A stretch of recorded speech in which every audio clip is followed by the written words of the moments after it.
చాణక్యుడు చంద్రగుప్తుడి ఫుడ్లో కొంచెం కొంచెం విషం కలిపేవాడంట. ఎందుకంటే ఎప్పుడైనా ఫ్యూచర్లో అతన్ని విషం పెట్టి ఎవరైనా చంపాలి అనుకుంటే అప్పటికీ తన శరీరానికి విషం అలవాటైపోయి ఉంటుంది కాబట్టి అతను చనిపోడు అని.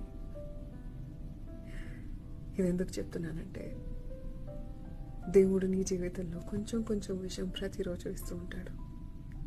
నమ్మక ద్రోహాలుగా, మోసాలుగా, బాధలుగా నీ జీవితంలో కొంచెం కొంచెం డోసేజ్ పెడుతూ ఉంటాడు. అది నీ శరీరానికి అలవాటు అవ్వడానికి. అది దాటుకొని నువ్వు ముందుకెళ్ళాలి. అది నీ మంచికి. రేపైతే పెద్ద స్ట్రోక్ తగిలితే తట్టుకొని నిలబడాలి కదా నువ్వు. సో ఈ చిన్న చిన్న ప్రాబ్లమ్స్ని, ఈ చిన్న చిన్న బిట్రేయల్స్ని, ఈ చిన్న చిన్న చీటింగ్స్ని దాటడం నేర్చుకో. It's meant for you to grow.